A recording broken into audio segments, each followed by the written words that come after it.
तर मित्रांनो आता आम्ही चालतोय उज्जैनला.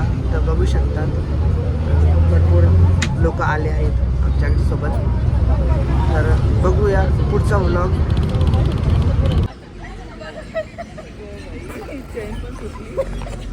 आता सगळे जेवायला थांबलेले आहेत. आता जेवण करणार आहोत आम्ही. तर जेवण झाल्यावर भेटू. चालेल.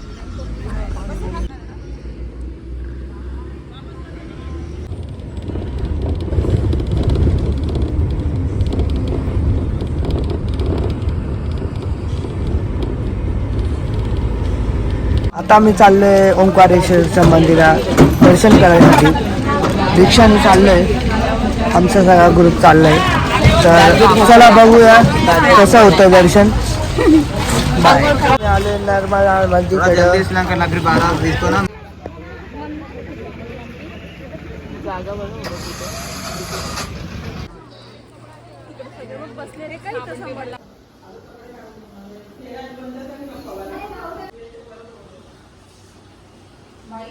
आलोय नर्मदा नदीकडं. तर बघू शकतात तिथं आम्ही आता आंघोळ केली आणि फ्रेश व्हायसाठी इकडं रूम केला होता. तर फ्रेश झालेलं आहे. आता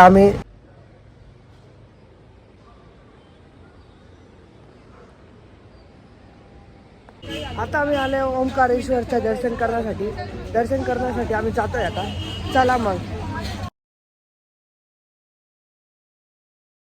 ओंकारेश्वरच्या मंदिरात गेलो पण काही दर्शन झालं नाही.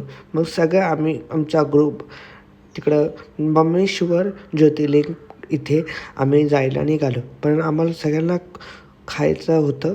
आम्ही खायला थांबलो होतो तिकडं. मग त्यानंतर ब्रिजजवळ आलो. ब्रिजजवळ खूपच छान नदी होती इकडची. ती नदी बघायला थांबलो आणि त्यानंतर VIP दर्शन घेतलं आम्ही. VIP दर्शन नंतर आम्ही पुढं जायला निघालो. मग दर्शन केलं आम्ही.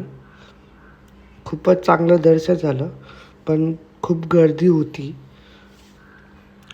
आम्हाला खूप लाईनीत थांबावं लागलं पण दर्शन चांगलं झालं. तर त्यामुळे आम्ही चांगलं दर्शन झाल्यानंतर बाहेर गेलो. थोड्या वेळा बसलो आम्ही आणि ओंकारेश्वर ज्योतिर्लिंग मंदिरात इथं आम्ही आलो. इथं खूपच जुने काळातलेले मंदिर होते. तर आम्ही बघत होतो इकडचे मंदिर. इथं महादेवचं नंदी पण होते आणि ओंकारेश्वरचं दर्शन झालं आमचं. मग आम्ही आता बाहेर जायला निघालो. खूपच छान दर्शन झालं आमचं. खूपच चांगले मंदिरं होते. जुने काळातले मंदिरं होते. आणि त्यानंतर आम्ही थोडं चालून दमलो होतं म्हणून थोडं बसून गेलो. मग दुसऱ्या मंदिरात गेलो होतो. मग इथं महादेव पिंडाची आम्ही प्रदक्षिणा घातली आणि पुढं जायला निघालो. मग आम्हाला इथं माकड दिसला. तो काहीतरी खात होता. तर ते बघत आम्ही जात होतो. मग त्यानंतर आम्ही हॉटेलला गेलो. थोडं खाल्लं. सगळ्यांना भूक लागली होती. आम्ही खाल्लं. त्यानंतर व्लॉग आवडला असेल तर लाईक करा, सबस्क्राईब करा.